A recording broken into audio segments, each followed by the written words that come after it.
It was a day when leaders spoke well and they went to our Queen Elizabeth, who is she not with us? Let us pray and say to Almighty God that she have a lovely life in heaven. And therefore the Fiji Day was declared and we were enjoying, and it make us to come back to here in Australia with few reasons which I do not like to disclose. Thank you very much. Thank you uncle जी। और हमारे साथ uncle उत्कट नागर जी भी हैं, मैं उनसे भी दो शब्द uncle ji.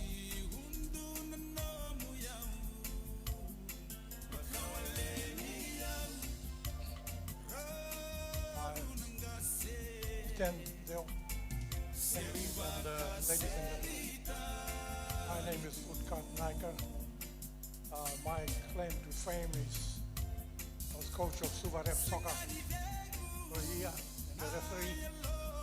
Then I managed the Fiji Housing Authority in the virtually Brisbane city.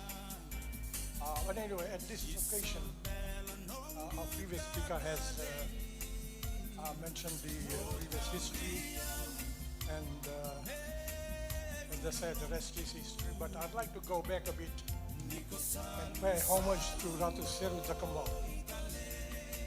He was a man who was facing a lot of problems in the 1860s, 1970s. There was a warrior chief from Tonga. There were planters from Australia, England, and so forth, who wanted to federate Fiji with Australia. Australia wasn't a federation, but there was talk about federation going on in this country in the 1880s and 90s. And there was a pressure from that side too to make Fiji part of Australia. But Ratu Seru Jakambao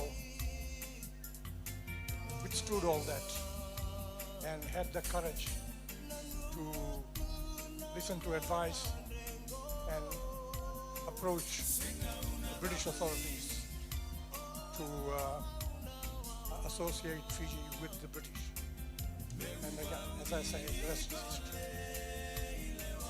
Thank you, Uncle Ji. Thank you so much. And we also have Edwin here. He's one of our community leaders. And Edwin, you want to say something? Thank you. My name is Edward Lin. I'm from World Arts and Multicultural Incorporated, and from Taiwanese community in Brisbane. And this is Susan Yang, Chief Curator from Sunnybank Multicultural Gallery. We, as a World Arts and Multicultural Incorporated and Sunnybank Multicultural Gallery, we are here today to meet people and to know more friends, and hopefully one day we can invite Fijian community to have exhibition at the gallery. Thank you. Thank you so much, Edward, Susan. Thank you. And Ashok Bhai, do shabd. Ashok Bhai is a very well-known and multi-talented person, so that's why I picked on him. Thank you, Dan. Good evening to everybody. I knew I would be caught out, sort of off guard. But anyway, tonight marks a very special day in our calendar, both Fiji and here. And we are doing our business ahead of the actual celebrations. But Australia is home away from our home, Fiji. We're very, very glad that we have been able to settle here, and the government of the day, the Australian government, has accommodated very well. We are very, very thankful, and I'm pretty sure these celebrations will continue with their family charitable foundation. They've been doing it for the last couple of years, I'm pretty sure, and I have already penciled into my sort of diary as to when it's going to take place roughly. But anyway, at this point in time, I would like to thank Dan and the family and all the prosperity in their business. I know they support a lot of things. The Sanatan Soccer is around the corner, I think. They are also supporting that. So with these few words, and for ladies and gentlemen, Once again, thank you very much. Thank you, Ashok Bhai. We have got 4 more minutes, and I was so excited when I got this invite from Jiten Deo Bhai. In fact, so excited that I actually managed to get my whole family here tonight, which is a very, very rare feat. So congratulations, Jiten, for such a fine feat and organizing this thing. The other excitement for tonight for me was to actually enjoy the fusion night. You know, very rarely do you come across a function where you have people of many different backgrounds fusing together, living in harmony, living together and having fun together. So for that, Jiten, thank you for allowing us to be here tonight and be part of this very special day. Thank you. thank you, Ashok Bhai. We have got 3 more minutes. Who else? Mamaji, few words. Thank you, Jiten. I vividly remember Fiji independence back in 1970. I was in class 4. I was in Lambasa, and I'm very proud of my country and what they have taught me, what they have given me, and what I have achieved with the training that my country gave me. And I'm very thankful for Jiten to give us this opportunity to meet my fellow brothers and sisters and friends and family. I wish you all a very good evening. Thank you. Thank you, Mamaji. Anyone else wants to say something before we begin the program tonight? I can't see any hands being raised. Ganga Bhai, you want to say a few words? No? Okay, here we go. Thank you. Yeah, thank you. My name is Emma Cooper. Isam Wulabinak. I'm from Nandro. And what an honor, what a privilege just to be here. Thank you, Deo family.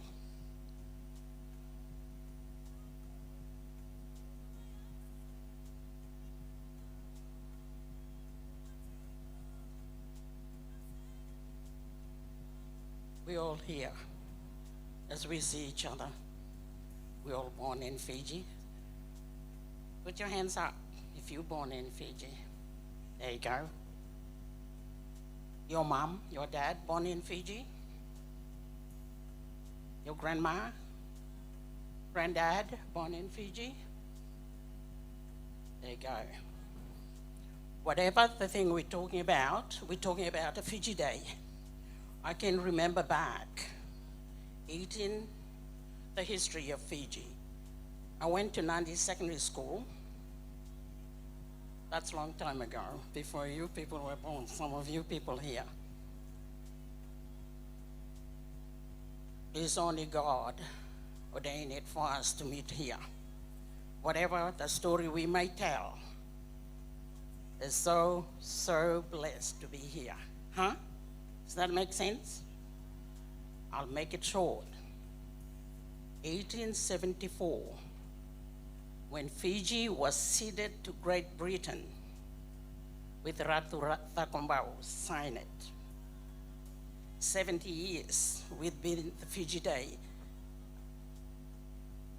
I think the King, George, what's his name? Charles. He was the one, he come and represent his mom to sign that when Fiji become independence. Now, I'm not going to continue in there. I just finished right there. We are so blessed to be in this country, in Australia. I've been here nearly 45 years. But what a blessing just to be here. Thank you so much. Binaka Pakalebu. And thank you, ladies and gentlemen. You got your mic.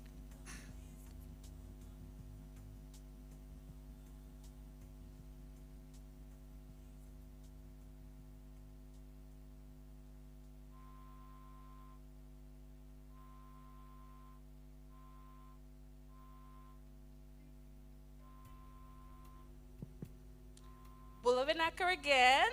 Welcome again to the 2022 Fiji Day celebration. As I've mentioned before, my name is Alisi.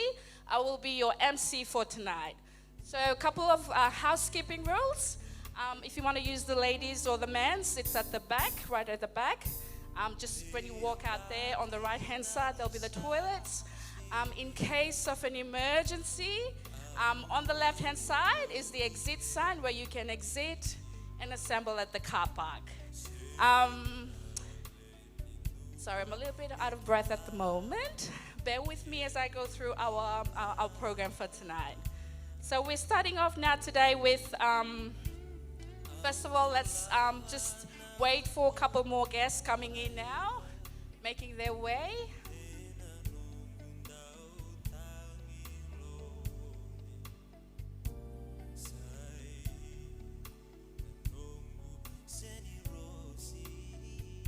And if you have any questions or anything at all, there helpers out there at the back with the foundation that will be able to assist you in any way. Okay. Now let's official welcome. I'll welcome Jada, who will be doing the acknowledgement to the country. Let's give a hand of clap to Jada.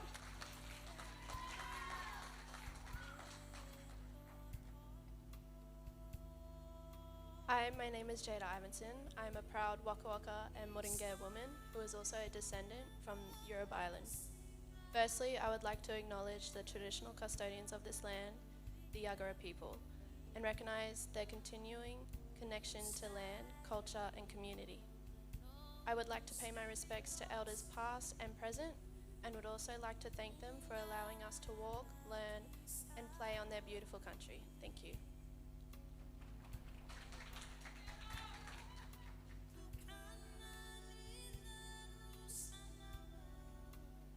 May I ask everyone to stand up now as we sing the Australian anthem?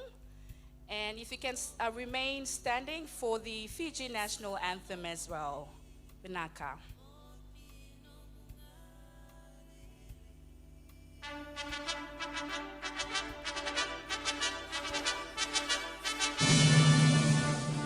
Australians, oh, let us rejoice, for we are young and free.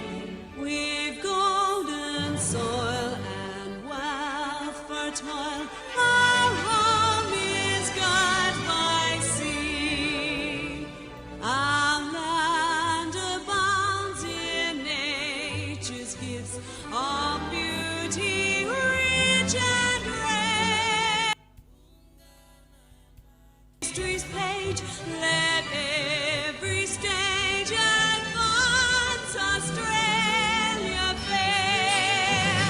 In joyful strains then let us sing, advance Australia fair. Beneath the radiant Southern Cross, we'll toil with hearts and hands to make this Commonwealth of ours renowned above the lands. For those who come across the seas, we've boundless plains to share. With courage let us all combine to advance Australia fair. In joyful strains then let us sing, advance Australia fair.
Nakavalevo. You may take your seats now. And now I'll welcome the chairman of the foundation, Krishna Raju. Let's give a hand clap to the chairman for the foundation, Mr. Raju.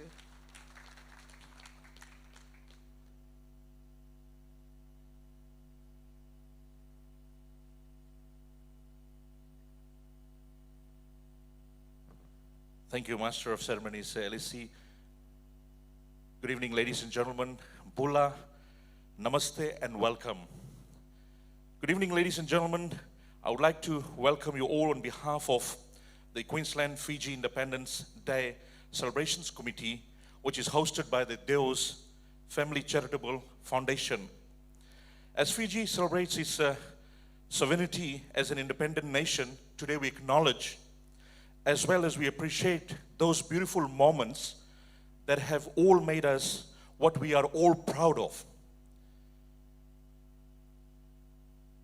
Our first Prime Minister, in his book, Ratu Sekamesa Semara wrote, in the Pacific Way, yes, the winds of change, we had you see it on television by CNN in 1970 at that time, but we thought it was a remote warning, a hurricane warning that would never come to Fiji.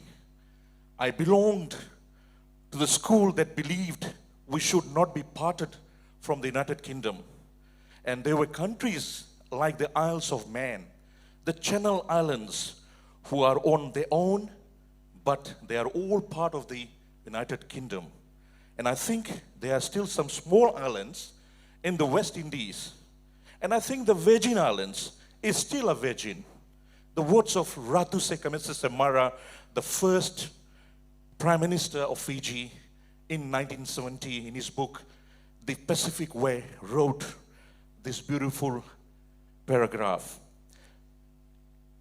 Ladies and gentlemen, distinguished guests, my fellow friends, love to invite and encourage you all, as you all are here to celebrate the Fiji Day celebrations. I'd like to invite and welcome Amil Nab, Principal Consultant at Comprehensive Mediation Services, Councillor John Raven, the Deputy Mayor of Logan City Council, Leela Pratap, the President of Damani Women's Association of Queensland, Dr. Umidi Opiimi, researcher at the QUT, Veena Govindhan, the Honourable Magistrate at the Gold Coast Magistrates Court, Okata Naika, the author of Echoes from Fiji. Please forgive me if I have misspelled and mispronounced your name. Ladies and gentlemen, Fiji this year marks and celebrates 52 years of its independence from the United Kingdom. As Fiji gained its independence on the 10th of October 1970, when its former colonial status was abrogated, Ratu Sekamesa Semara, the first Prime Minister of the independent Fiji, received from then the young prince, now the king, Honorable King Charles, the documents evidencing Fiji's independence. Fiji's independence was and still remains a great source of pride and joy for all Fiji citizens as well as former Fiji citizens who reside abroad. As the dark clouds of colonialism ended in Fiji, Fiji opened its heart, created its own destiny to a new journey of success and of opportunities to manage its own political, economic, and cultural life. As Fiji was officially granted independence, and after some 96 years of British rule, in 1970, on the same day, in 1874, the deed of cession was signed by King of Fiji, Ratu Siru Apinisa the Kambau, to commence the British rule in Fiji. Both cessation of control and independence are celebrated among we all Fijians. Thus, October 10th is a significant date in the nation's history that is celebrated, commemorated, every year with weeks of festivities, celebrations amongst every town and city in Fiji, which organizes in its own right many events in honor of the celebrations, including military parades, speeches, performance, and street parties. This year marks the 152 years when Fiji was first ceded to Great Britain, and it paved for both multiculturalism, acceptance, diversity, unity, among many other qualities that we have all experienced in Fiji, and we all practice it in our daily lives.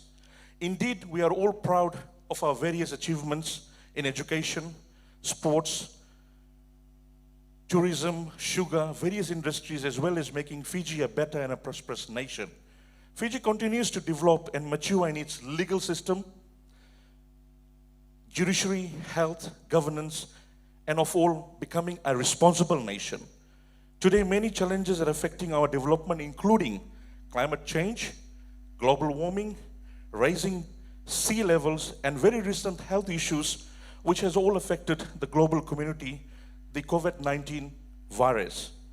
As the Union Jack was lowered for the last time in the presence of King Charles, the military band beat, the retreat was played for the last post, Ratu Sekamesa Semara continued. Ladies and gentlemen, let us salute the Union flag, the symbol that has governed this country for the last 96 years is coming down for the very last time. We are all going to be masters of our own destiny. We have come of age, let us farewell and say Nisa Mother to Her Majesty, the Queen, and to the Union Jack. These are the words spoken on the 10th of October by the first Prime Minister of Fiji, Ratu Sekamesa Semara. Ladies and gentlemen, let us all welcome the new beginning in our nation's history. Let us all welcome each other with a renewed heart of brotherhood and sisterhood so that we all could find peace and pride in our many values, traditions, cultures, and uniqueness that makes us proud Fijians.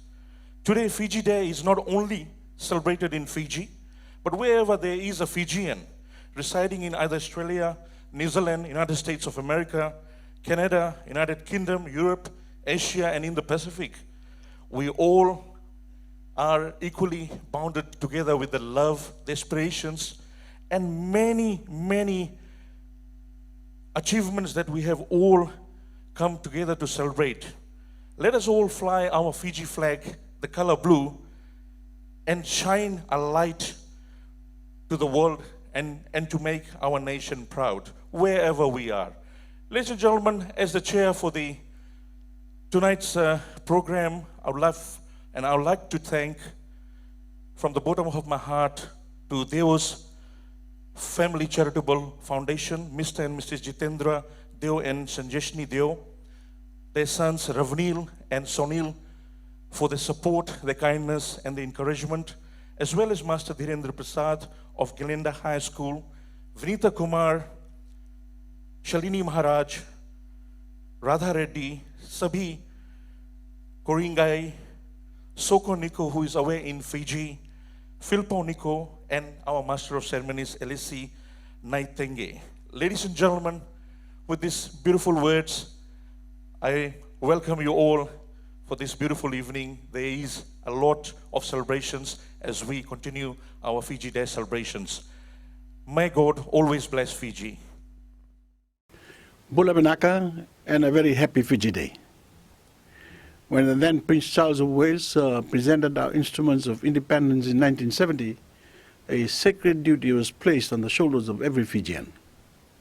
We became the captain of the nation's fate, all of us, every woman, man and child, and every Fijian born since that time.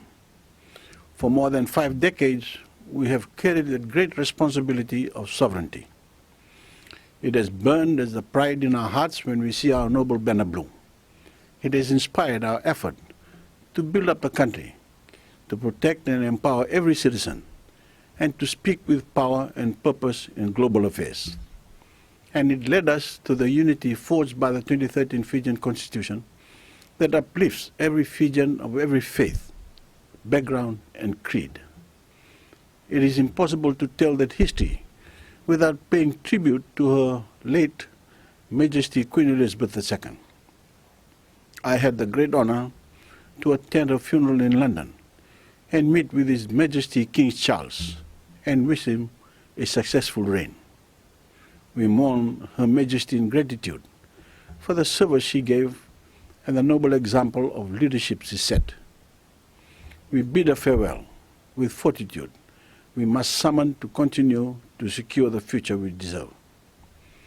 We work harder, dream bigger, and go further because we know that future is ours alone to forge.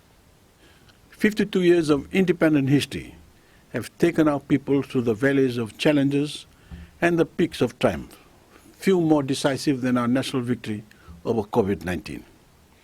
We can be proud that the foundation of a modern and united Fiji has proved strong enough to weather the worst the world could throw at us. Fiji is open. Our recovery is here. It is the most powerful and dynamic economic resurgence in our history.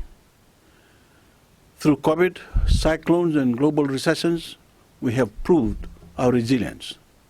We have proved our decisiveness.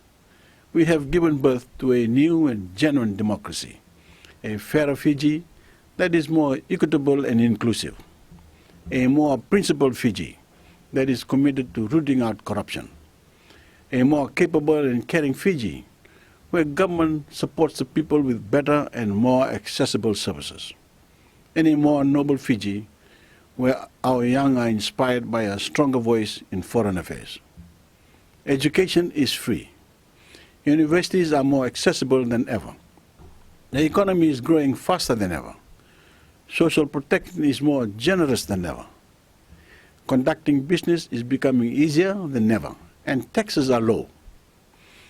Investors know they are welcome, and that Fiji is a good place to invest because barriers have been removed, and Fijians are intelligent and are hardworking people who do their jobs well.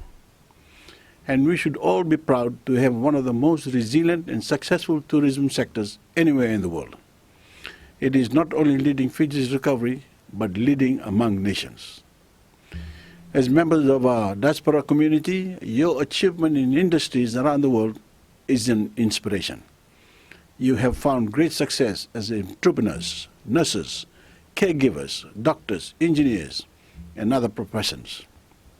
Some of you are recently finding that success under new labor schemes we have negotiated with other countries, and your love for your families and country is clear. Remittances are strong and growing, up by more than 20% this year. Even oceans apart, you are part of the Fijian recovery that builds on everything we have achieved together. What happens next is up to us all, including our Fijian family overseas. All necessary preparations are underway to ensure that all eligible Fijian voters, including those not currently in the country, are able to exercise their democratic right to choose their government in the next elections. Those who are eligible to vote, please do vote. You can contact the Fijian Elections Office to take advantage of their postal ballot system and have your say. The responsibility we bear in this moment is no less than it was on this day in 1970. The way ahead is clear. We must leave the past where it is, behind us, and choose to keep moving Fiji forward. Onwards together, always and never. I hope you all know how welcome you are to come home. Our national carrier, Fiji Airways, flies proudly to nearly every continent that rims the Pacific. From Los Angeles, from Sydney, from Auckland, San Francisco, and soon Vancouver.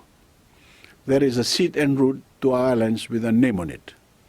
We can't wait to welcome you home. God bless you all, and happy Fiji Day. We'll move on to our next item on the list. As we give our hand clap and round of applause to our beautiful performance all the way from Glenalla High School.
Another big round of applause to Glenalla State High School. Without further ado, I will now welcome Councillor John Raven of Logan City Council. Let's give a round of applause to Councillor John. Thank you very much, Alicia. Good evening, everyone. My name is John Raven, and let me begin by acknowledging the traditional owners on the land on which we meet, where we connect, and where tonight we celebrate. Because without their guidance, wisdom, and forethought, we wouldn't have the opportunity to enjoy this beautiful country and to celebrate your culture and your traditions. I love attending events like these. Tonight, I've just come from Nigerian Day, and now I'm doing Fiji Day. So I'm halfway across the world in half an hour, and that's the great thing about being in Logan. So 217 cultures in Logan, and that means there's so many opportunities to celebrate with the community. But the fantastic thing about Australia, but particularly about Logan, is you don't have to give up anything by being here. Everything that you have, your culture, your language, your faith, that is all part of what makes Australia great. We don't want you to give those away. We don't want you to lose those traditions. In fact, a very smart man once said to me, he said, if you have one horse, it can pull 4,000 kilos. If you have two horses, they can pull 12,000. So the more diversity you have, the more people you have working together, the more you can achieve as a community. So thank you very much for having me here this evening. It's my great pleasure to enjoy this time with you. I love spending time with the Fijian community. It's always full of joy, always full of song and fantastic dance. I can't wait to see the amazing food. Now, Jitendra promised me I would not have to dance tonight, but I know that he's probably going to trick me into getting up on stage. So if I do dance later, I apologize in advance. Please be kind. Thank you very much for having me this evening. Enjoy your evening, and please come up and say hello and tell me about your experiences from Fiji and the things that you love most about your culture and how I can learn more about you. Thank you and have a great night. Vinakavalevu, Councillor John Raven. Let's give another round of applause to Councillor. While we wait for the girls to prepare themselves with the Bollywood dance, I will move forward now with our next speaker. Speaker on our list of our program tonight. Let's give a round of applause to our next speaker, Amiel Nubaha. I hope I pronounced that right, from the Community Justice Advocate. Let's give a round of applause. Thank you so much, and it's wonderful to be here at this evening. Briefly, I would first and foremost want to also acknowledge our traditional custodians on the land on which we are meeting on this evening. And this is particularly important for multicultural communities. There's a lot to learn, there's a lot to share, and there's a lot to celebrate, especially when we are looking at diversifying our businesses, communities, and the areas that we work in. Thank you very much to Jitendra Dio for his kind invitation to be with his community tonight, celebrating Fiji Independence Day. I think it's such a unique event we have tonight, given the chaos and a lot of confusion that is happening around the world. There is wars and droughts and quite a lot of stuff going on around the world. But I think Australia gives us a privilege to be able to pause, relax, reflect on how far we have come, as well as, I guess, be thankful on the peace and some of the freedoms we have here in Australia. When I thought of independence, Fiji independence earlier this morning, it was quite a bit of a challenging topic for me, in a sense that I was personally born and raised up in a camp, and for 28 years, I've never had a privilege to celebrate Independence Day. So this is quite a unique and a challenge for myself, as well as other advocates in this community. When I think of independence, I personally think of belonging. And I think tonight we reflect on the hard work and a lot of our seniors in this room who have laid a solid foundation for a lot of our youth, as well as a good foundation for our Fijian community, not just in Queensland here, as well as across the country. So for a lot of elders here this morning, I absolutely offer my congratulations.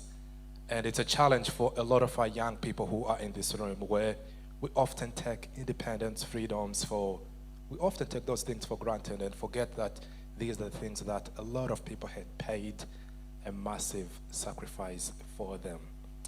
Tonight, I congratulate the Fijian community in Queensland here.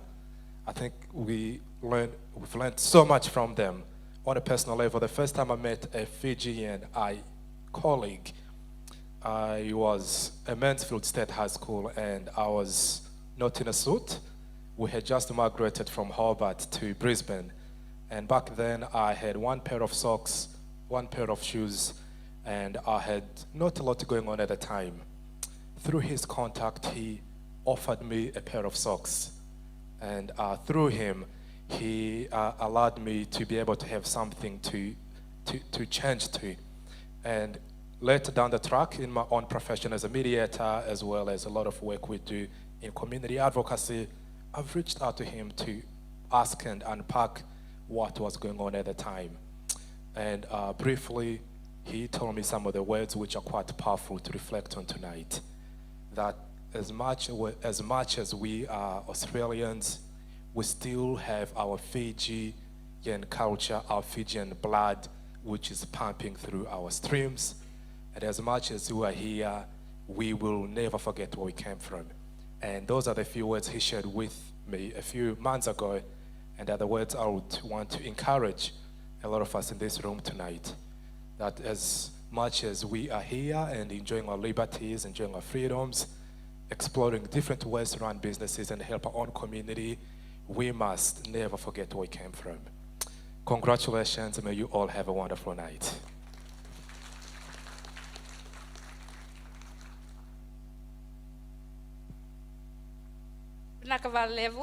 Let's give another round of applause to Mr. Namaha. Now let's welcome our Bollywood Glenalla High State School dancers.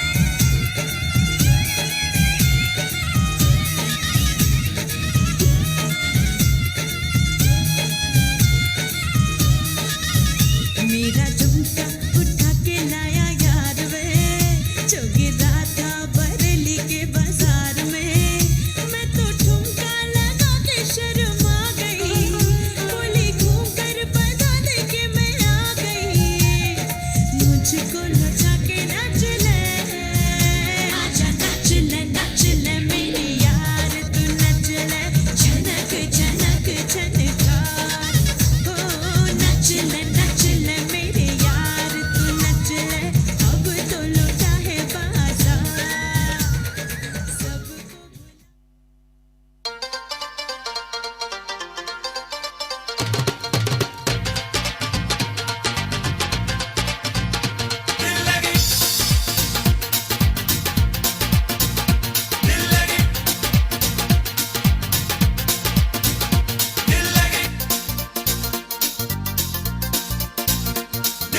ਮੁੰਡਾ ਪੰਜਾਬੀ ਜਿਹਦੇ ਨੈਣ ਸ਼ਰਾਬੀ ਇੱਕ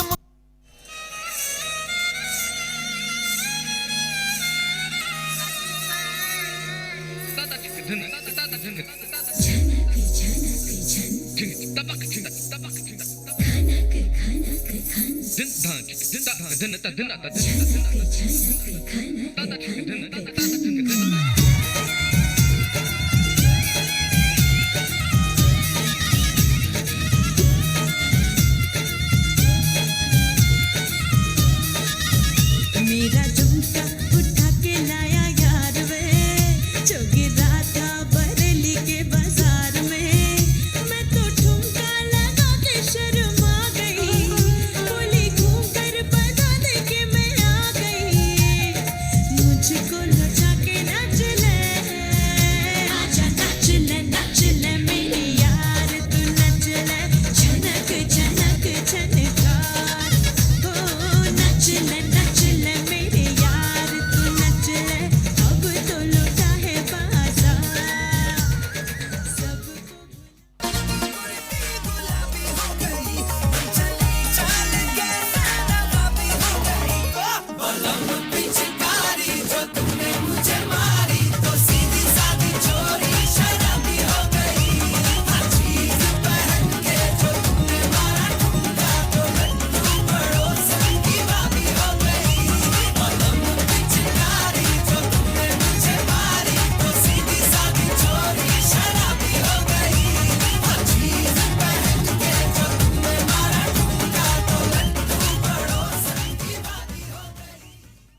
ado, I will now welcome Veena Govendran. Veena Govendran, yes, let's give a round of applause to Miss Veena Govendran. My apologies for...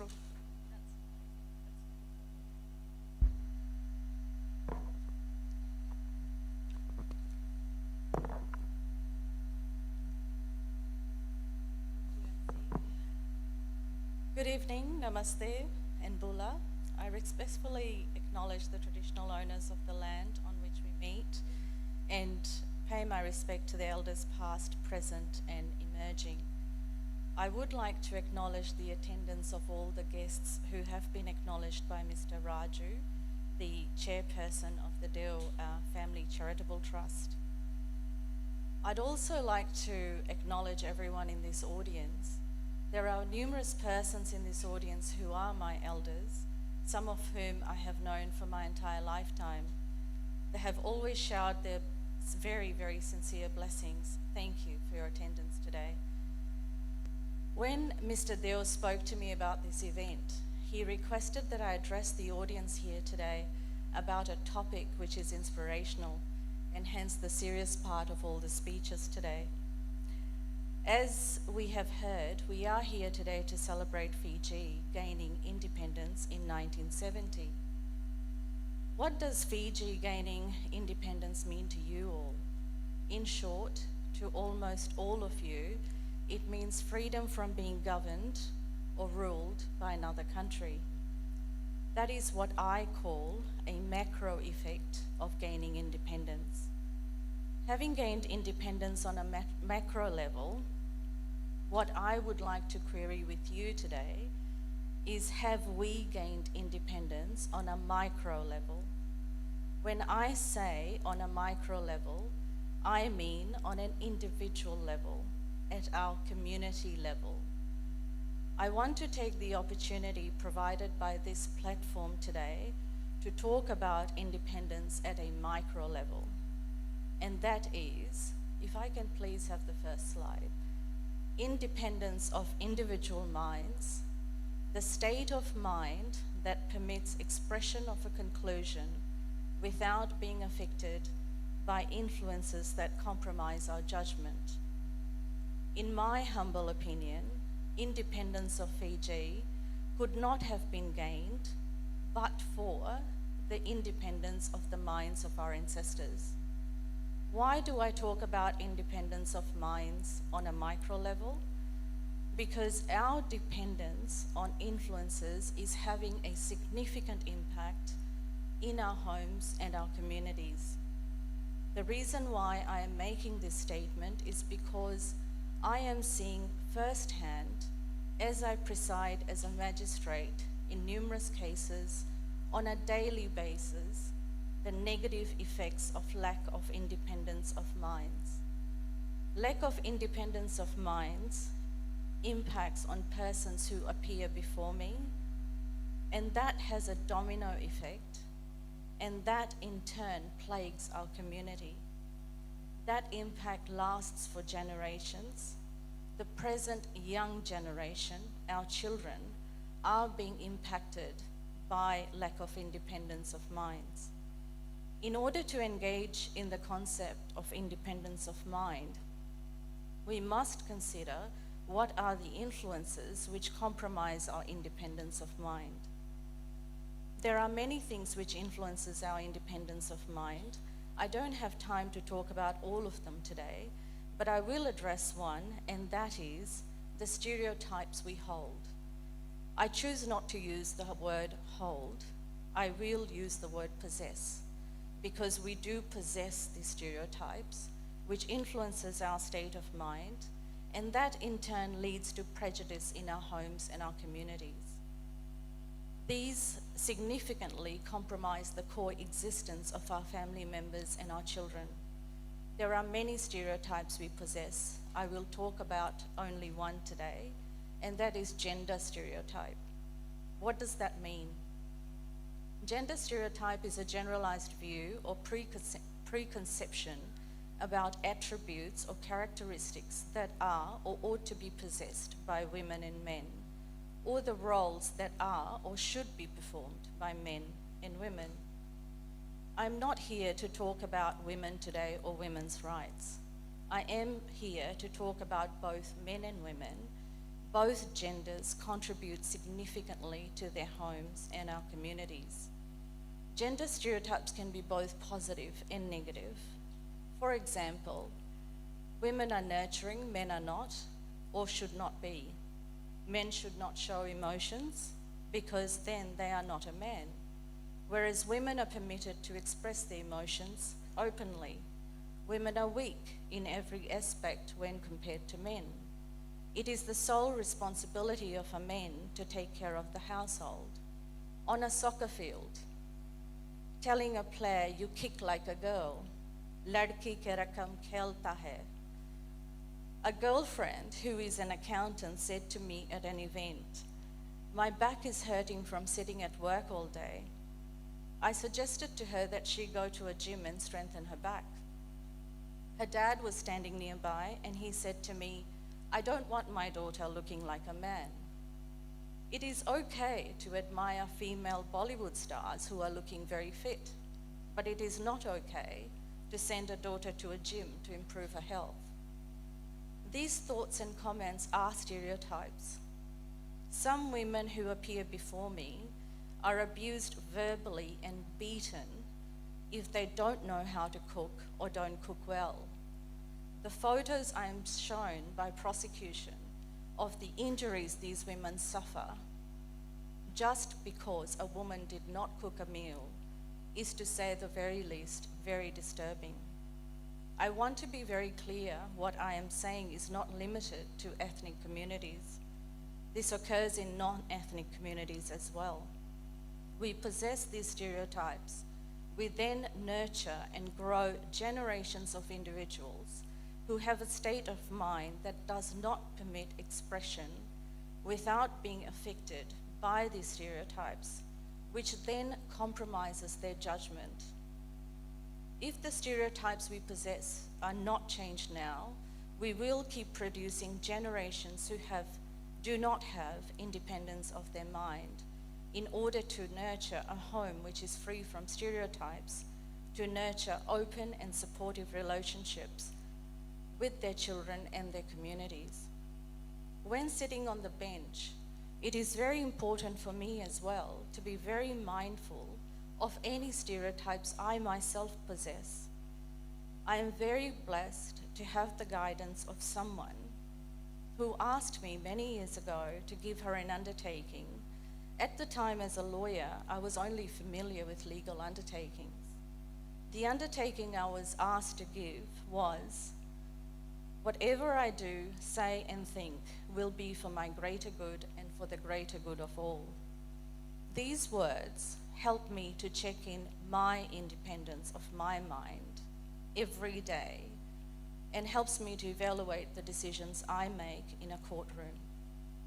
Most days I have 50 plus matters I must finalize right there and then, and most times within 15 minutes. Some days the numbers are over 80. On very busy days the numbers are over 100 or 130. These words, which sound very simple, are very difficult to deliver. I ask each and every one of you to deliver these words, and you will realize it's not easy. Without biases and without stereotypes, which compromises our independence of our mind, we can all grow and see both men and women grow. We must think deeply about independence and its very positive implications. We need to engage with what the word independence means. We must speak about independence within our families, our workplaces, and the larger community. I'm sure you are all very familiar with the words Martin Luther King said in his speech in 1963. He said, "I have a dream." I also have a dream. I have spent early hours on a number of mornings to think about and write this speech that I have delivered today. In return for the effort I have made in delivering this speech today, if each and every one of you in this audience takes away with them the question, do I have independence of mind when I am interacting with my family members at home? Do I have independence of mind when I am interacting with persons outside my home? If you take away that consistent reminder, I will have gotten closer to my dream. Thank you for listening. Namaste.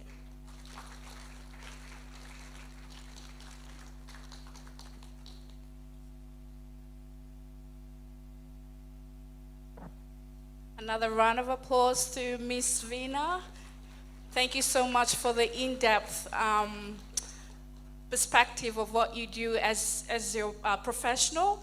And I think it's another big challenge for us Fijians today to break that general stereotypes. We are raising new generations now that needs to break that taboo in our traditional cultural way of life. And for that, we thank you, Miss Veena, for the beautiful, well-depth speech tonight. Without further ado, I will now welcome Glenalla State High School dancers again. Let's now give a round of applause to the boys from Glenalla High State School. So we are.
Next on our item tonight, now let's welcome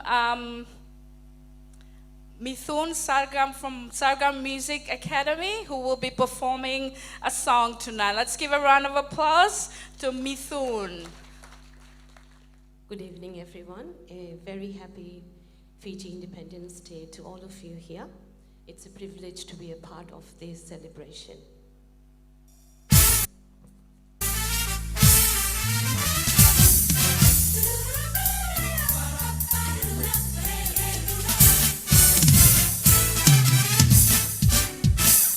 Ladies and gentlemen, we wish you a happy Fiji Day celebration. Myself, Mithun. Zaisha, Aisha, and Bondita. Thank you.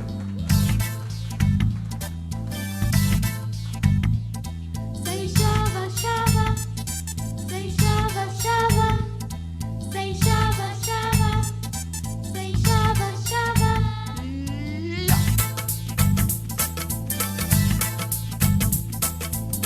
रूप तेरा सोना, सोनी तेरी पायल,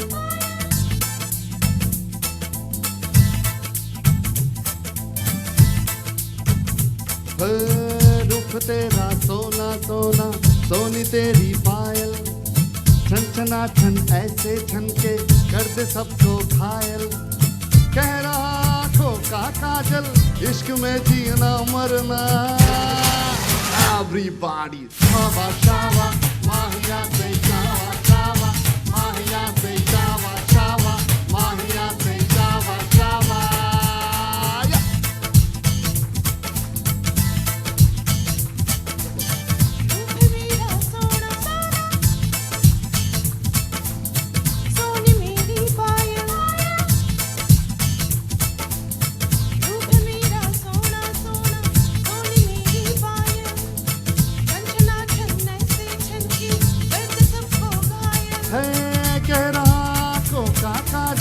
इश्क में जीना मरना.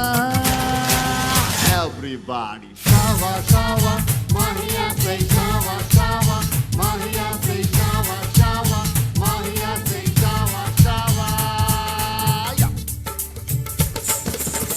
Mahi ave aaja mahi, mahi ave aaja, mahi ave aaja mahi, mahi ave aaja, mahi ave aaja mahi, mahi ave aaja, mahi ave aaja mahi, mahi ave aaja. Shawa.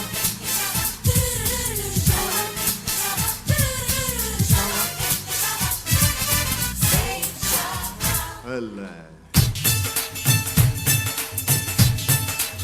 आजा गोरी नच ले, हे नच लो बे नच ले, ओए आजा गोरी नच ले, नच ले बे नच ले.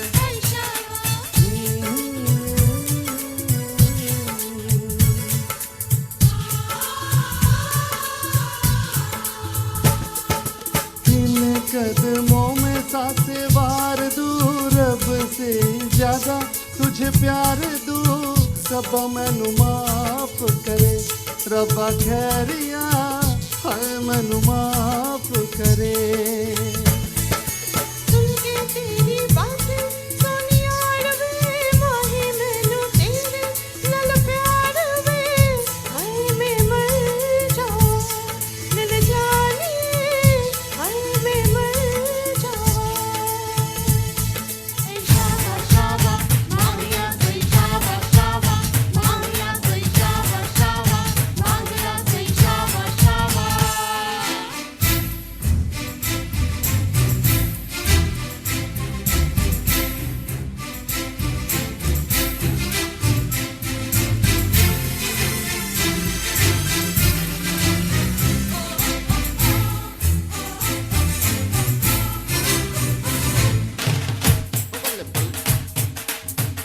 Hopale bale, hopale bale, hopale bale, hopale bale.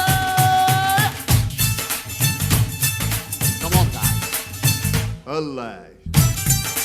Hey, Shava, nach le be nach le. Hey Shava, Oh, aja gori nach le, hey Shava, nach le be nach le. hey Shava.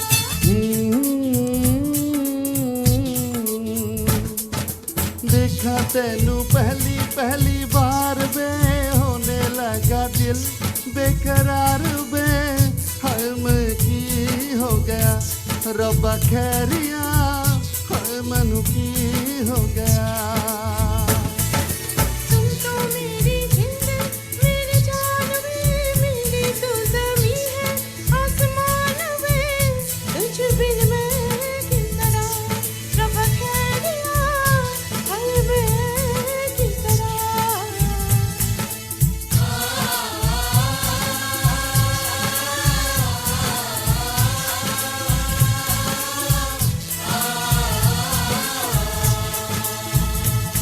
Say shawa shawa, Mahiya say shawa shawa, Mahiya say shawa shawa, Bhangra say shawa shawa.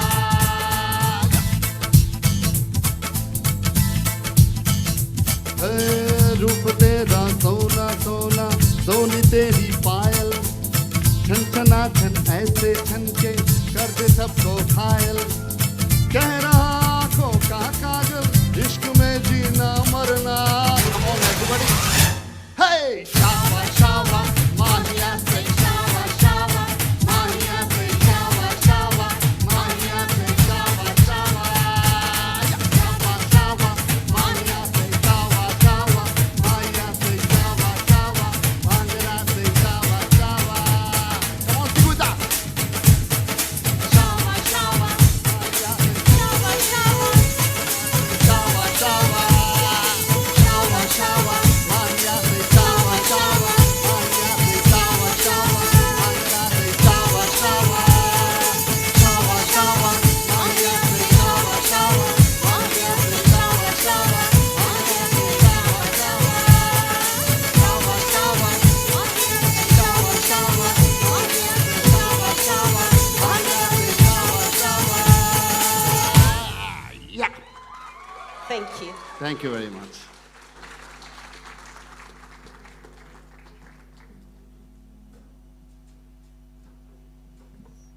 Another big round of applause to Mithun from Sargam Music Academy.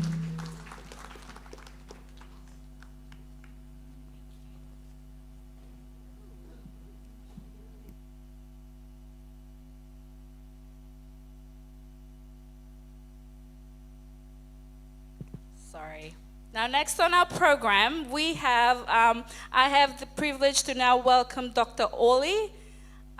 Dr. Orley. Now, let's give a round of applause to Dr. Orley, who will be giving us a speech on medical stuff.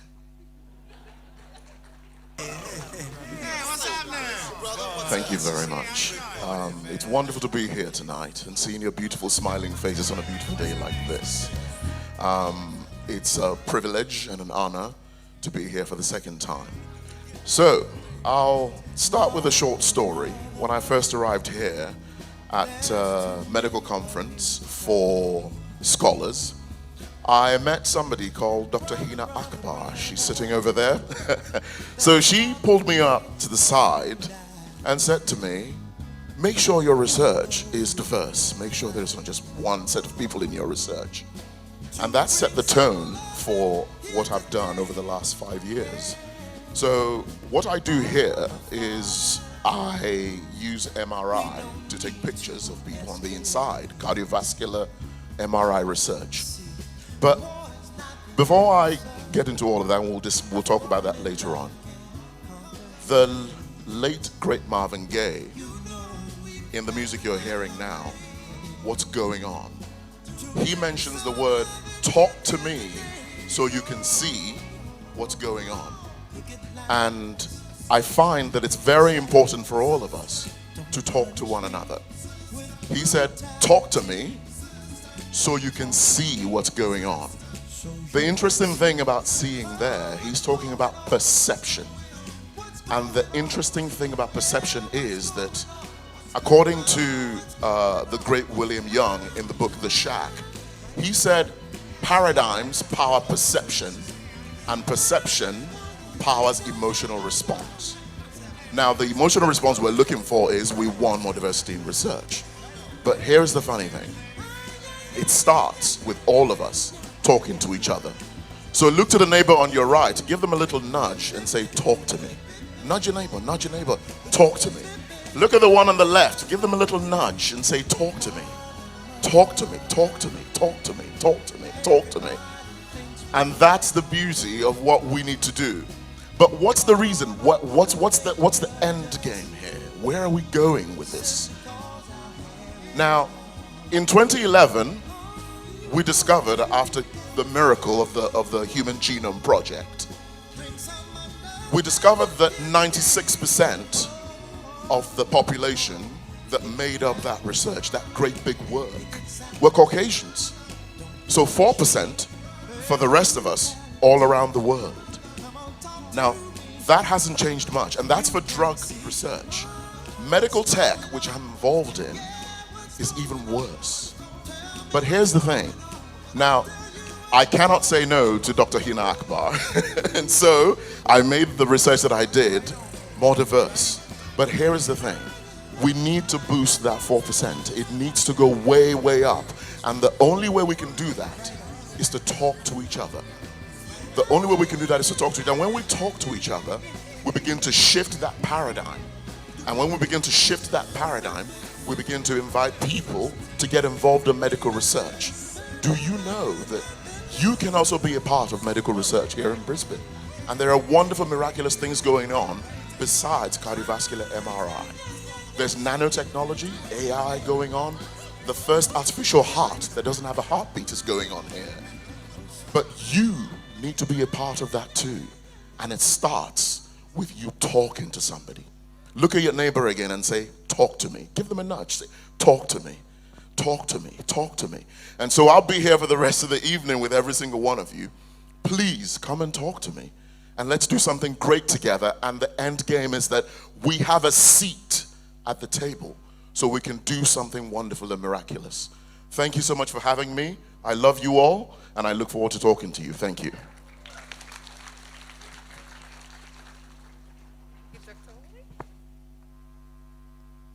Another round of applause to Dr. Oli. That's one of the messages again. Talk to each other.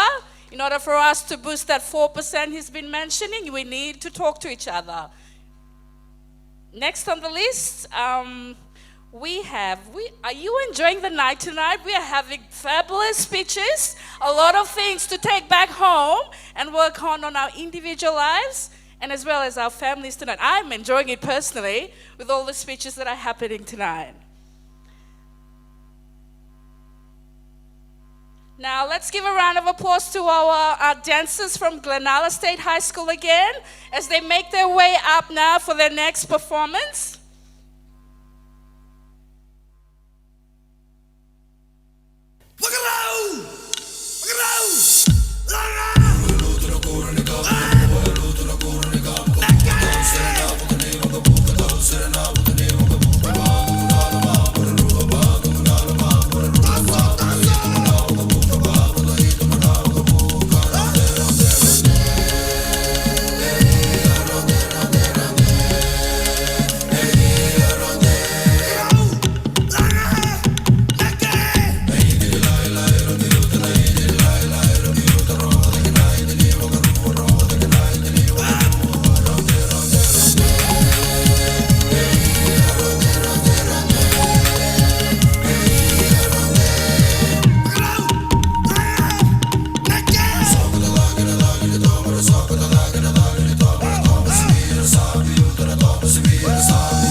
Another round of applause to the boys.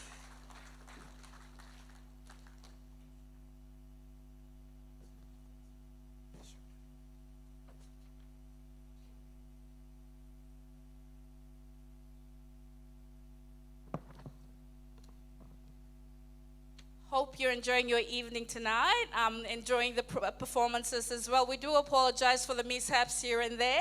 As you know, we're on Fiji time and everything is on Fijian mode. So without further ado, I will now welcome our next speaker for the night. Let's give a round of applause to Dr. Hina Akbar.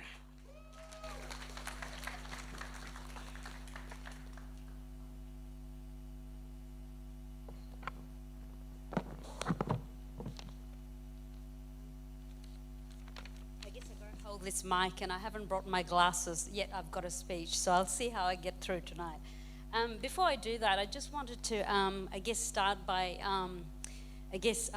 distinguished guests, ladies and gentlemen, but also acknowledging that I do want to say it's wonderful to see our younger generations, the Glenada schools performing, and it's just so heartwarming that you can bring back the cultures and the dances that what you've done. It's just totally it's great to see that with our younger children. And in saying that, I do also want to acknowledge our other speakers. Veena, that was really lovely. What a family that can actually perform. I wish I had a talented family, but unfortunately we'll never be able to do that. We can only sing and dance at home in the bathroom, so that's just not something we can do. And also to acknowledge the councillor of Logan and Dr. Alamudi Piami. I know we go back, so thank you for bringing that up, and it's good to see you that you highlight the importance of research within the community, but also about, I guess, acknowledging the inclusivity and diversity of why we are here today for the Fiji Independence Day. And in saying that, I will also like to acknowledge Jitendra Deo and your family for inviting me and letting me come here and talk today, so it's really humbling. In saying that, I would like to acknowledge the Yuruga, Jagera and the Ugamba peoples, the traditional owners on the land that we are journeying and as the central ancestral footsteps that I'm working on, but also to say and to pay our respects to their elders, past, present, and the future. And in saying that, I also do acknowledge all the First Nations peoples who are with us, including our Fijian Indigenous First Nations peoples, but also our other Indians from, I guess we all have a history and ancestry going back as a First Nations person, wherever we come from. And in saying that, I also like to acknowledge and pay my respect to our Fijian elders. We are all sisters, nieces, mums, and daughters of our grandmothers and great-grandmothers and grand-aunts. So I guess standing here is also acknowledging who we are and that connectedness about going back to what Emil has said about we all know who we are and connecting to where we come from. I guess in joining you today, I've been asked by Jitendra to talk a little bit about my diabetes research, and I know this comes out all out of the blue, but this is who I am. I'm an educator, I'm a researcher, I work in the public health, but I'm also a mum. I've got 25-year-old twins, a boy and a girl, a sister. I've got a lovely husband and a very supportive family. At the moment, I'm an academic as well. So I work in the University of Queensland in the teaching in the MD medical program. So I've got about 450 first-year medical students, and this semester I'm teaching in the Aboriginal Torres Strait Islander Health Unit, and I've got about 200 students that I'm teaching. I love education and I love teaching, and every time I see young people, and I think this is what we're here for, as the next generation, as elders or the older generation, seeing our younger ones taking that footstep and being where they are is what we are here for. And hopefully that what we create that footsteps, we hope that our younger ones will follow that. And my work has been in the last, I guess, a decade is looking at diabetes. And why am I talking about diabetes? I guess for me, diabetes education and research has been something that takes me back home. And I think many of you will relate to that if you're coming from Fiji or the Pacific Islands, where I have grown up, and I've come to Australia as, when I was 18 years old. And living in Fiji, but also here, I've seen a lot of our communities affected by the condition diabetes, and having lost loved ones to premature conditions or complications as a result of living with this condition. And I don't want to say it's bad, but it's something that we do live with. And the moment, every time we hear a loved one we have lost at a young age, it really does impact us and our family, our well-being, and we think long-term. And that is probably the reason why I am standing here and have dedicated about a decade of my life. I'm 51 years old. I'm not shy to say how old I am. My grandmother passed away at the age of 50, and she lived with type 2 diabetes for 13 years not knowing it. So by the time she was diagnosed and when she had passed on, we realized it was something that we should have done a long, long time ago. So hence, I do give that acknowledgement to my grandmother, the reason why I'm standing here. And in saying that, we all know that it's a condition that affects not just us as an individual, but the whole family, but the whole community. And as where we're sitting, we also recognize that it's something that the issues that our families and our communities face is very diverse and very layered. So why is it so important to us? So just really I know we probably don't want to hear numbers, but to put things in perspective, you know, at least 10 of our Pacific Island nations are in the top 10, with the highest prevalence of type 2 diabetes in the world. There's communities like Samoan, Pacific Island nations, Cook Islands, there's quite a few, but Fiji sits within the first 20, top 20. So we are still one of the communities who are Fiji is one of the countries that sits in that prevalence within the world and have got the highest growing rate of type 2 diabetes that we're developing. At least 45% of our adults 40 and over have or live with type 2 diabetes in Fiji, and I'm just only talking about Fiji. I'm not even coming to Queensland or to Australia, other countries, and of that, at least half or 50% of many of our community members or people live with type 2 diabetes don't know that, so it remains undiagnosed. So it's a big concern for us in terms of public health. But when we come back to Queensland and when we come to Australia, here it's just as much a higher issue, burden, a public health burden. When I say that, we are 10 to 15 to 20 times much more high likely to I guess, have detrimental impact around living with type 2 diabetes. And the reason why is something that's what we are working on. As a researcher, that's what our interest is. And I guess for us, because I don't want to give a lot of negativity around it, what we do believe is that as a community where we come from, we have our strengths. You know, we live in a collective context. We have our family, we have our spirituality, we do connect to land, and we work collectively to do something as a whole. But we also need to inform this in terms of what sort of initiatives and policies we inform in terms of what we do out there.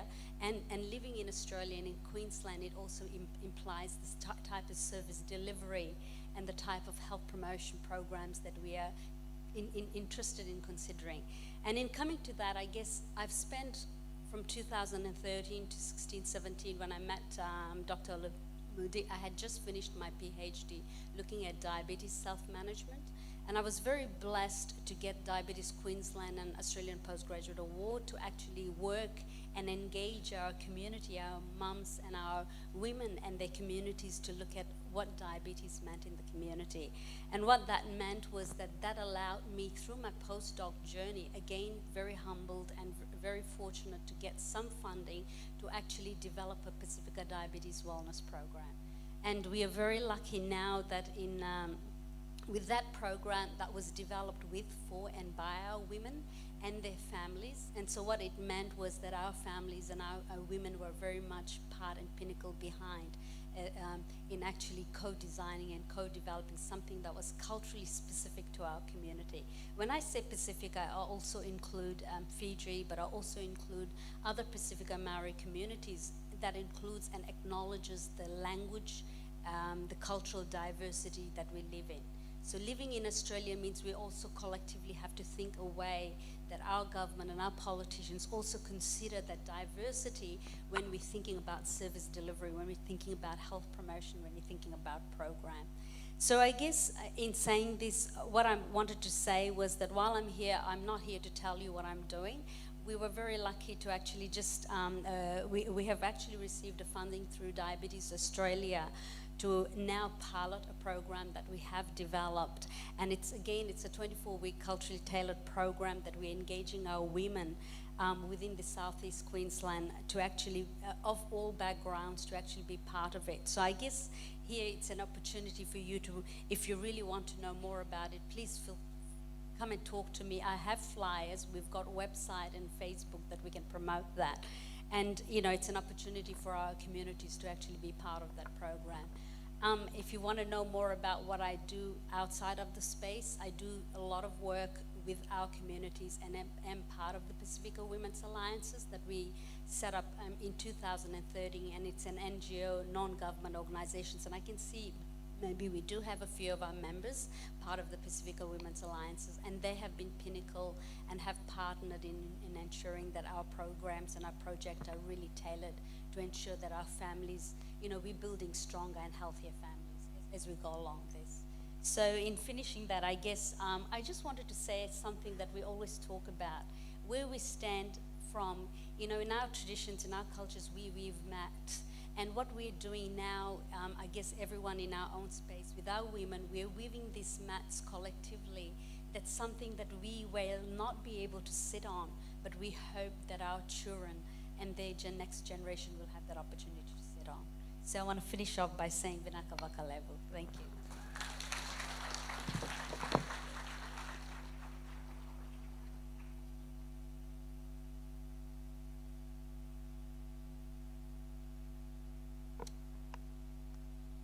Another round of applause to Dr. Akbar. Thank you so much, Dr. Akbar, for sharing your research on diabetes. We all know that that's a big, might say something that we struggle with Pacific Islanders. What we eat, a lot of taro, a lot of roro, all these things that affects our daily lives. So as you can see, all of these speeches are all connected one way or the other. The perception, how you think, starts with, you know, how you think and what you do as an individual, and now with Dr. Akbar with diabetes. So thank you so much, Dr. Akbar, for that in-depth information about your research. Now moving forward, now I'll welcome Semi Mio to introduce our next speaker on the list. Let's give a round of applause to Semi.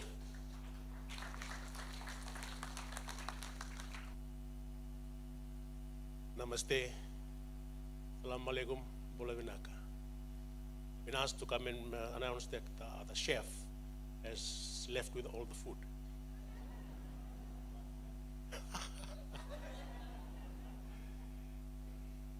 Well, firstly, when we came in tonight, I was a bit embarrassed when I saw the organizers, Deo Family Trust, a foundation. They are all Sulu. Being a native Fijian, okay, I should have been an example. I know my Kaivata back there, the Sulu. But just quickly, when I was in Lambasa many years ago, they came and tested the merry-go-round. So they asked me if I could, I was from Suva, and they said, can you please jump in the merry-go-round?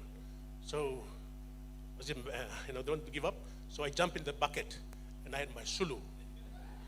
So it went up once, and something happened with the generator, it stopped. But when it stopped, the bucket was upside down. So my friend, he had the pens, but I had the Sulu. So I was just trying to hold everything, only one safety bar. And the Sulu, and when we went up, they were cheering, Suva, Suva, Suva. When the bucket went this way, they were changed. They changed, they shouted for the other team, Labasa, Labasa. I hope you got that. But seriously, a month ago, we were fortunate, some of the elders of the Fijian diaspora able to participate in a round table in discussing how the diaspora community could be involved in the economic and social development of our country, especially when recovering from the coup era. And we were glad to have the governor of the Reserve Bank. He did say that the foreign remittance has expanded to a figure that hopefully by this calendar year, it would reach $1 billion. That's a lot of money for Fiji. And one of those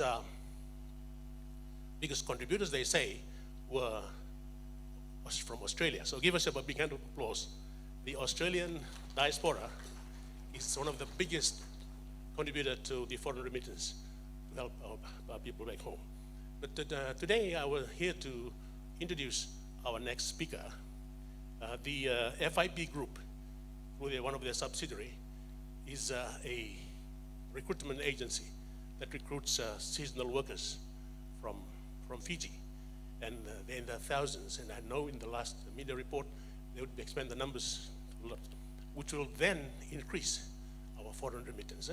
So therefore, it's my pleasure tonight to invite Stacey King, who is the manager strategy, I think, for the FIP group. And let's give a big applause who's coming up. Yeah. I think from the parent company, is it people in? Yeah. And also, let me just indulge in further. If I can invite the Jiten, Deo, and the good missus, if they come up on stage also. Yeah.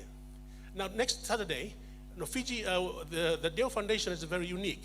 They have set some history. During the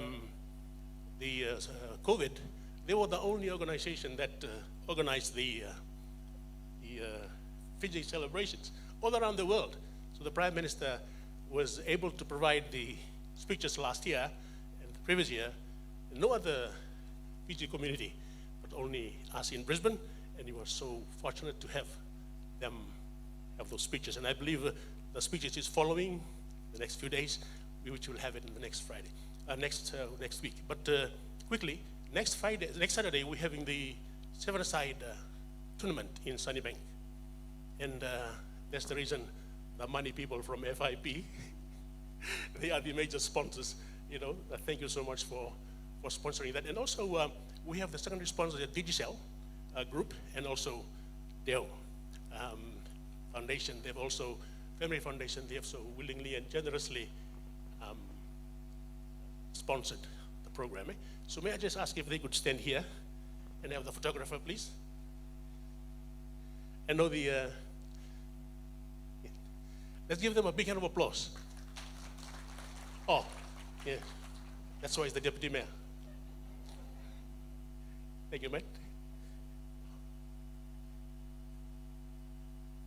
Thank you. Without further ado, please big hand of applause to Tracy. Thank you very much. Thank you, everybody, for having us here tonight. And Sammy, thank you very much for your very kind and generous introduction. So it's a real honour to be here tonight on behalf of People In and the FIP group. I really wanted to thank you for, having us a part of your Fiji Independence Day celebrations. Personally, for me, this is a first, and can I just say it's been so interesting to see that the culture coming through with the different dancing, the speeches, the songs. It's beautiful. So as was mentioned, our business brings in, I think it's probably the last 3 years, just over 3 years, we've been bringing Fijian workers across to Australia. And not only do these workers come and go out to client sites, but we've also got a number of workers, Fijians, in our office. And I guess I really want to call them out tonight as well. So I've got Artie, Mick, and Vardner sitting with me tonight. And I think that the key there is, their connection back to Fiji, the people and the culture, is really what makes it special about what we do, right? They get it, they understand the people, and that's what really makes a difference. Because when we go across to Fiji and bring workers to Australia, they trust us. It's about, it's about their future, and they're entrusting us to come and to work in Australia. So today we have more than 1,000 Fijians working for us all across the country. I think we've probably got about 300 in Queensland. And I think that the thing that I really want to call out there is not only are these workers known for their really strong work ethic, but it's really, it's also the warmth, the sense of community and the caring.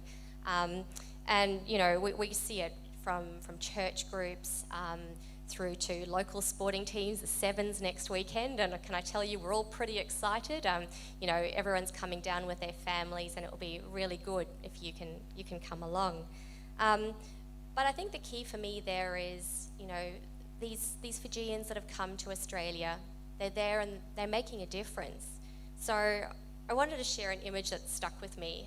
So February this year, we all saw the flooding that was unfortunately going on across the country. And it's probably an image that many of you are familiar with. So Lismore inundated with water, businesses closed, people shut up at home. And I think it was around about 50 Fijian men at the time thought, hey, what can we do, right? And Next thing, you saw the images of these men wading through water, helping aged care residents out of homes, rescuing people from roofs of their houses. And I think, that's a real testament to the Fijian culture. The get up, get out there, help somebody, the care that extends beyond that. And I guess I really wanted to touch on that because it's so much about how everyone who's come to this country really is here and is making a difference. I also just think, sharing what we do as a business, which Semi mentioned earlier, to me it's a team effort.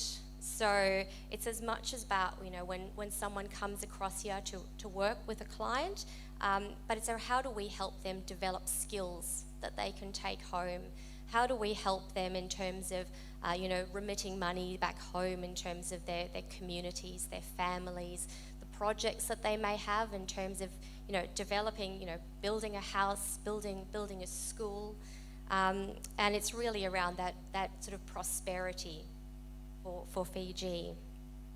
I think, I really want to say, and I'm not sure that we've got any people in the room, but to say that, those workers who've come across and entrusted us to bring them to this country and to work with them, they fill critical gaps. COVID has been pretty tough, and really they've filled critical gaps in the Australian economy.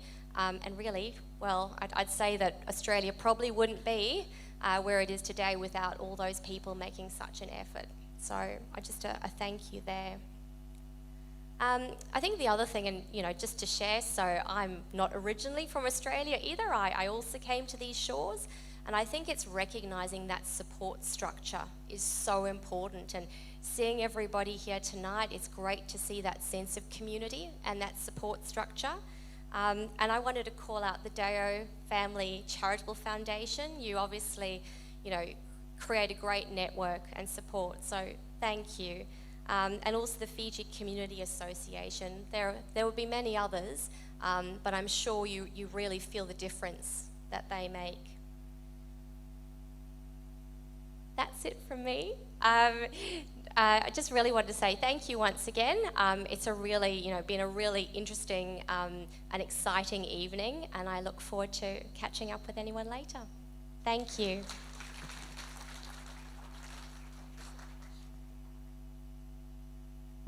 Let's give another round of applause to Tracy King. And I know on behalf of all the Fijians here, we do appreciate the work that you do, FIP Group, and also the Australian government for the opportunities that you guys are giving to our fellow Fijians back at home.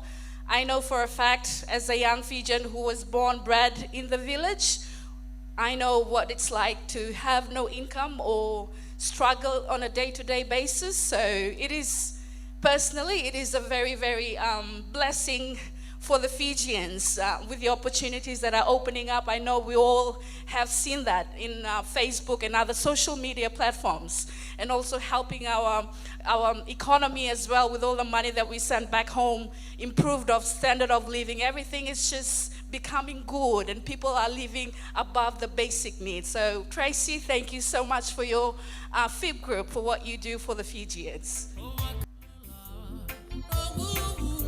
I love the sound of my own voice. Can I hear it, please?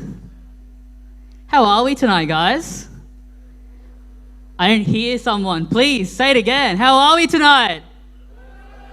Okay, we're getting there. We're talking to each other, aren't we? I'm going to invite up a couple of speakers. We're going to have a couple of questions, and we're just going to talk. We're going to chill. We're going to enjoy each other's presence. So please, sit back and relax. Up to stage, I'm inviting up my Ajas. So, we've got here my Aja Sadhu Prasad. He's a lovely man, a well-versed member in my family. He's very supportive of us and, my dad. The food at his place is second to none, so if you need somewhere to go tonight after this for a second dinner, absolutely recommend. I see you. And another Aja of mine, Ambikaji, namaste. He's also sort of a welcome member in my family. He's really been supportive of us as well as throughout Fiji as well. He'll share a bit of insight to where he was on Independence Day of Fiji as well, and we'll sort of just go through and chat and enjoy our time together. Nakasani, our third panelist for tonight is Mrs. Nariata Savo, who hails all the way from Namoibebwe village in Bua, Vanuatu. She's married with 3 children and 1 grandson. Just a little bit of what she does. She's a retired registered nurse and a midwife who worked in Fiji as a nursing tutor at the Fiji School of Nursing. She also served in various hospitals. She was also the matron of Lambasa Hospital. So she might recognize a couple of you maybe in Lambasa Hospital back then. And also in 1987, she migrated to New Zealand where she worked as a tutor as well. Before joining the Saudi Arabia as a nurse as well there and retiring back in 2007. Now let's give a hand of applause to our 3 panelists. And back to you, Sunny. So to start off with, tonight's really all about Fiji and celebrating everything about Fiji as well. Of course, with an anniversary of the independence, let's start off there. So I'll pass it to my Aja Ambika, who actually has quite of insight on where he was on Independence Day and the events that unfolded as well. So I'll pass it on to him. First of all, welcome to this function. Thank you very much for very pleasant speakers. I salute Dr. Akbar because I was in Fiji recently and I have seen what she has expressed firsthand. My wife is in the medical field and we were very touched. Thank you very much for bringing that up. Secondly, I will correct Sunny. I'm not his Aja, I'm his uncle. Doesn't matter. I look older than my Mosa here. So you can go to, no worries. Now, Talanoa means just talking, and Doctor mentioned Talanoa. So we have embarked on it straight away. And independence, Dr. Veena, you mentioned, I salute you too for mentioning about independence. To me, independence is what you were saying, and beyond that, whether we are independent, I'm not sure. When talking about Fiji, Fiji gained independence in 1970, and I was a 20-year-old person. I witnessed transitions, a lot of transitions from there until recently. The person who handed the documents to our Prime Minister then, Prince Charles, is now the king. So there is a transition, and I'm one of those architects or victims of transition all along I've seen during my days in Fijian independence. I have been around, I mean, when independence came in Fiji, there was big hype about the change in the government structure and all that, which was good at that time. Slowly things changed. But the biggest burden at that time was on people like Mosasu here. He was in business. I was a young person, and along with me there were several people who were doing engineering or medicine or things like that. When they came out, they took this big weight of independence to manage the country, because what happened after the independence, the expatriates who were running the show were slowly to leave and hand things to the management of the local governments, I mean the Fijian government. And in the process, we were all drafted to do things, very serious workload we had. And we did very well. We came away through the system, and my job was to replace my first experience of transition was when my lecturer who was teaching me point blank shot me saying, "You come and teach my subject," at the FIT then called Derrick Technical Institute. And I took the challenge, and we did very well. And I'm proud to say 2 weeks ago, I was in Fiji, and the Dean of School of Engineering said, Mr. Prasad, you have done well in teaching because I'm the Dean today. So he was my student, and I felt proud about it, that he is there. So I will not say too much about that, but it is the conversation. We have got few people here, and let me hand over to Musa here. But my experience with independence is, we have gained independence, but are we really independent? Thank you very much, Ambika. I'll be not that long, because I know there is a delicious dinner, and I hope I can see that you people are looking forward for that. My name is Sadhu Prasad, and I come from the friendly north of Fiji, that is Bambasinga Lines, the Lambasa. And as you all know, that there is a team from Lambasa coming to play soccer here in coming weeks. As I've said, my career, he has mentioned a little bit, my main activity and career was my soccer. I born in soccer, and today I'm the life member of Fiji Football Association. And also I've been dubbed as father of the soccer of the friendly north. I spent good 33 years in Fiji in soccer, and I've traveled quite a number of countries taking Fiji teams and so forth. The second is my charity. I was involved in charity, and I was a member of the Rotary, JC's International in Lambasa, whereby I spent good 18 years in JC. As soon as you become 40, you are a big rooster. So spend during that time, and my involvement in soccer and in JCs, I have learned a lot what charity means. And we have done a lot of charity works in Fiji, including built a small kindergarten in JC's park. The second was my personal charity. I had my good friends in about 40 or 50 kilometers away in one very poor village. They requested me, and they had nothing to do. Very, very poor family, and they came to my place, and I asked, my son has mentioned I was a businessman, and I was a farmer as well. So they requested me if they can help them to build a small temple. I say, all right, no problem. I'll provide all the roofing iron and the nail.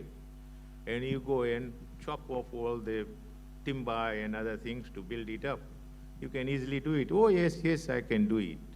What they did, they prepared a good plan. And they've asked me to now we are ready, we'll do this, we'll do that, we'll do that. You have to provide the roofing iron. I say, all right. He said, 70 roofing iron, 12 feet long. I said, all right, no problem, I'll provide. As soon as I provided that, they built it up, and at the same time, they requested me, why not, no water here? Why not just arrange some waters for it? I say, it's easy. You just go to the seaside and get some fish and things like that. I will invite the district engineer, district water engineer, and so forth we'll have a meeting and we'll have self-help water project. And they agreed to it, and we did that one. And did that how? We have done, I do not like to disclose. I did a lot of hard work, spent a little bit of money, and the water project is under my name, Sadhu's Water Project. The other thing, when I came to Brisbane, here, first, as I've said, that I love soccer. I'm the founder member of Queensland Fiji Football Association, where they have rewarded me with patron of the association. I'm the patron of the Queensland Fiji Football Association here, and also I work for voluntary work for various Rotary clubs, and they gave me a big surprise, which is over here, Paul Harris Fellow. Without becoming a member of any organization, Rotary organization, they have honored me with this. This is a great achievement which I have received here. And with other things, and in my own community work, I've been doing it, whatever. My age is catching up, so I'm not doing that much, but still there. And if you have got anything to ask me, I'm quite willing to answer I know that everybody is hungry, everybody is thirsty. We don't like to take much of your time. And first, I would like to thank my wife. She's there waiting closely. As he said, my house is always open. One thing I tell you, my house is so open. If you're coming there at 11:45, you have to have lunch with us. Without that, you can't go. That's our culture. Our culture has, our parents, they gave this culture to us. So it is open because my wife, she does it. Otherwise, if she said no, that means no lunch. She is the one, she is the boss. Thank you very much listening me. And Naka. Now let's move on to Mrs. Nariata Savo.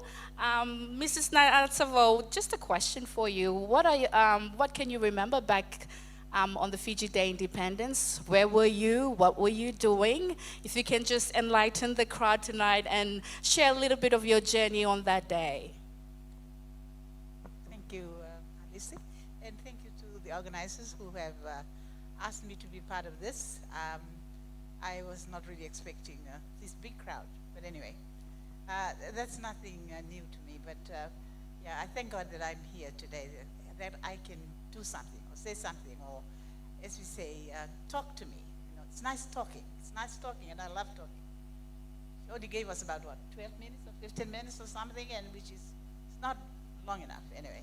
But anyway, yes, Independence Day, yes, at that time I was working. I was 25 years old at that time, so don't go calculating how old I am today. I can tell you I'm 77 years old, and that's why I can walk up the steps very well. And as she said, I was, I'm a registered nurse, so I've been on my feet all the time, and this time, I'm paying for it a little bit. But Independence Day, 1970, I remember I was part of, it was such an excitement time in Fiji at that time, because, we were getting independent. We had gone through this growth, and it is a milestone that we have arrived, and we thought, we are old enough, old enough now to become independent. We are adult now, we don't need any more guidance, I suppose, so we thank England for taking care of us for the years that were when Fiji was seated. But on that particular day, I know the country, we were all preparing. We were told to prepare for this, for the celebration day. And I was part of the Laun group, although I don't come from there. She told you where I came from. But I was married to one, so I suppose I had to go and learn this Lakalaka Meke, which is the Tongan Meke that the 4 people from Tonga came specially on the request of Ratumara at that time to come and teach us, the Lauan people, how to do the Lakalaka dance. And it took about 7 months for that time for us to learn this. at that time. And we used to do practices 3 days a week, 2 days, 2 days in the week after work. So people came from Suva, large Suva and No Story and elsewhere to come and be part of this. And on Saturday we would have the practice in the afternoon. So that went on till the day. There was 400 of us took part in that big dance, the Laka Laka dance, of both men and female dancers. There was a lot of excitement on that particular day. It was a beautiful day, if I remember. And, Suva was full of people. That happened in Albert Park. It was full of people from everywhere. It was so colorful. We were all getting ready. The communities were all getting ready, and different ethnic groups were all getting ready for this day with all their dances. So that was what happened that day in Albert Park. We did the Lawan dance, as I said. Vanualevu, they did the spear dance, or the Wesi, and I know our Indian brothers and sisters particularly, they did a dance as well on that day, and other communities as well on that particular day, on the 10th of October 1970. And as we've heard today, Prince Charles came to, actually represented his mother, and now he is the king, and the late mother, the queen. He came to represent him on that day in the celebration of our independence, and actually that was an honor, I think, for us to be able to see him in person. And hopefully, now he's the king, I hope he still remember that visit. And one day, hopefully, we will see his face again over there. But anyway, that's what I recall on that particular day in the celebration that happened in Suva on that particular day.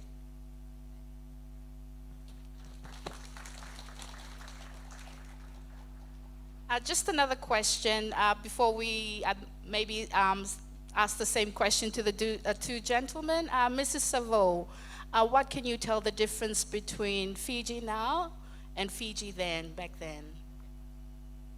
Fiji then. Maybe some of you younger ones may not remember Fiji then. But anyway, the Fiji then, as I remember it, we were under the colonial system, and I trained under that system. I worked under that system for a while until we got independence. And that means that we, all the education system, the medical system, the legal system, the government system, the army even, we had air forces. They were all expatriates, people that came to lead these departments or these ministries in Fiji in those days. They were there to lead us. So we were working under that system whereby we were looking up to them for that guidance, and they were there to do that, and for many years. I must say that here that I was privileged to be trained under that system. Some people probably may differ with that, but I say I was happy because I did my nursing training under the New Zealand system. The New Zealand program was in Fiji at that time, as well as the local program. And because I was, they brought tutors from New Zealand and Australia to come and teach us. And as well as all the other departments, all these expatriates came from Australia, New Zealand, particularly, and in England. They all came to head these departments in Fiji at the time. And they did a very good job, and I worked through with them in hospitals where the surgeons, the anesthetists, they were all from overseas at that time. I remember them fondly for the type of administrators they were, and the expertise that they gave to the country at that particular time. It was really rewarding. And so that system was there until, of course, when we got independence. They slowly, because they had done their work, and now they were slowly being withdrawn back to their countries. And now, of course, because they had taught our local people, and they were educated and were trained, our local people were trained now and had gone overseas, and the universities had opened up. They had come away overseas also for training and education. And they were now, qualified people local people that had come back to lead the country in the area, in all those departments. And so, we give credit to those people that had gone. And, as Ratumara said in his speech, thank you for England for that. And now it was a new Fiji that was now working. And that's what my experiences are. And I remember that very fondly, and it's good to see what Fiji has become today because of the people that have been educated, afterwards, I suppose, in the system.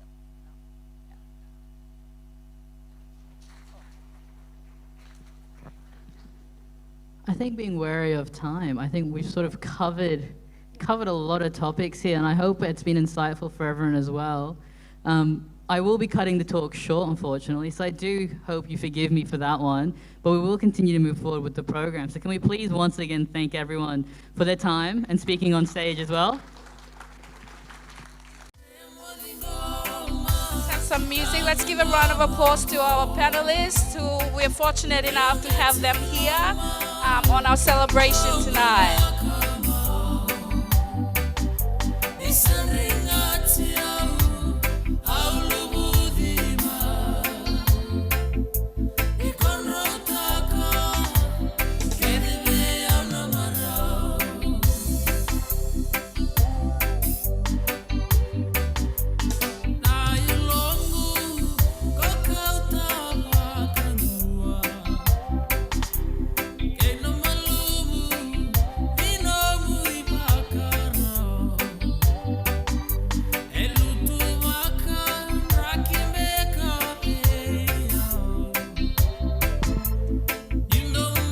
Who's hungry? Oh, we're nearly there. Now let's welcome Glenalla State High School for their next performance. Let's give a round of applause. Come on, cheer them up. Round of applause to our boys. Talo Falava, everyone. Nisa Bula, Pacific warm welcome to everyone. My name is Scott Tuiletor. I am one of the staff members of Glenalla State High School, just a local high school just around here with Mr. Singh. These are a couple of our students. We have a massive culture group in Glenalla. Unfortunately, the rest of them are not here. We've been performing since the first day of school holidays. At the moment, we are performing for the 60th Samoa Independence Day, so we just coming back to back of performances in there. We love our culture, just what we experience here tonight. That alone, we are truly grateful and honored for this special invitation to celebrate this milestone, the Fiji Celebration Day, Fiji Day. In my culture, we were taught different islands, one community, equals to one family. In Samoa, we say ainga. That is family. What I'm looking at around tonight, our culture has brought us together. Different islands in the Pacific, one ainga. That's what we felt tonight. Our last two performances were about to before share with you all. This is the love that we bring from our beautiful islands of Samoa. This is what we are called the heart of the Pacific. So we are.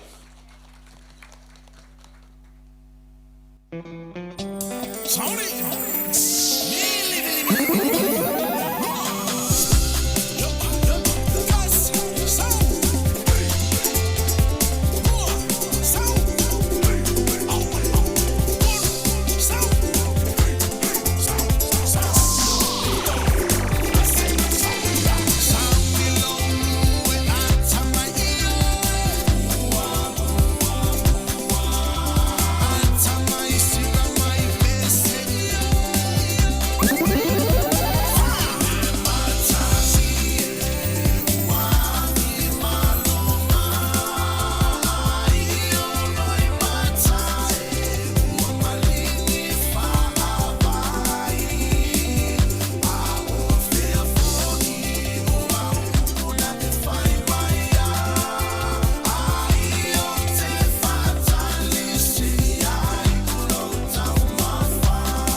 Another round of applause to Glenalla State High School. Thank you so much for entertaining us today.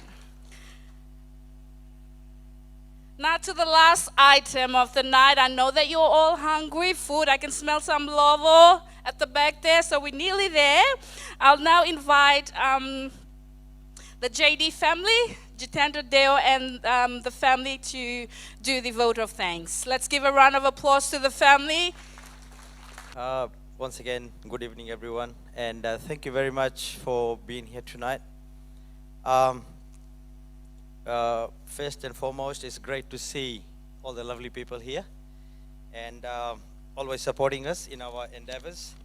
I must thank Emil, Councillor John Revan, Lila Pratap, Dr. Hina Akbar, Dr. Oli, Edwin Lin, Mithun and Bondita, and the lovely girls, Vina Govardhan, Susan Ang, Utkat Naikar, Uncle Ji, and we also have Assistant District Governor Nim Prasad here as well. And must thank everyone who has taken your time out to be here with us. And we also have Master Saban Ali here. He's the one of the founding members of Islamic Society of Queensland. Can I please have on the stage our committee members, our chairman Krishna Raju, Radha ji, whoever Radha is she around? Radha, ready? Sabi, if you're listening, if you're around here. Dhirendra, Vanita, Shalini, Soko is not here, and Semi. Please, can you just quickly come on the stage so that we all know who all got together to organize this evening. Without these wonderful people, we'll never be able to do what we have done. And as all the multimedia you see, that's been done by Vanita, so thank you for that, Vanita. Our chair, Raju, all the Glenana School program, everything by Dhiren, wonderful, he teaches there.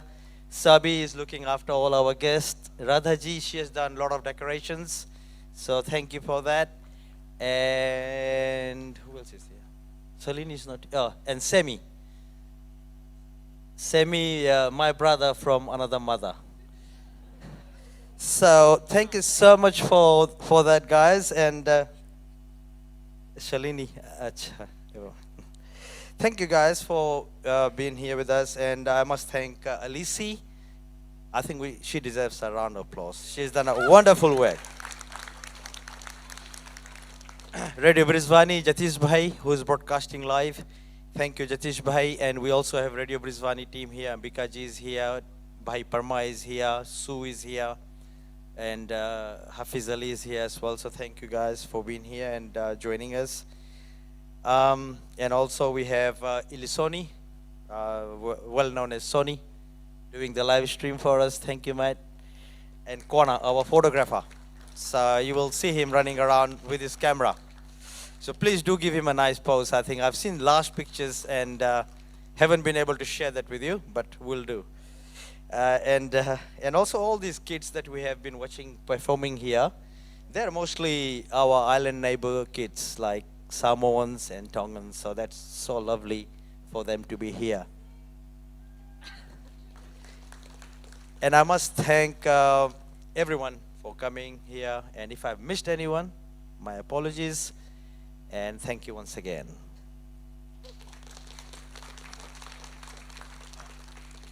Sabi.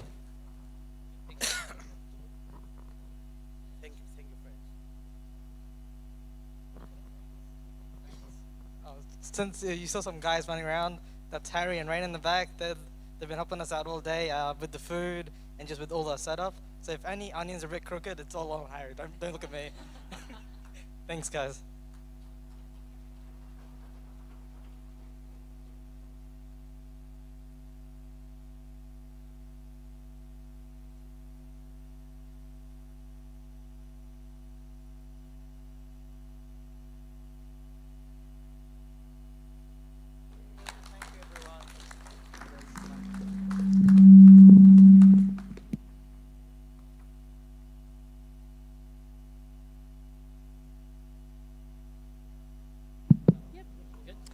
Now that's the last official item of the night. So all on Fiji time now. You can head over at the back and enjoy some islander food. Vinaka. Thank you for coming. Vinaka Valevu. We'll see you next year.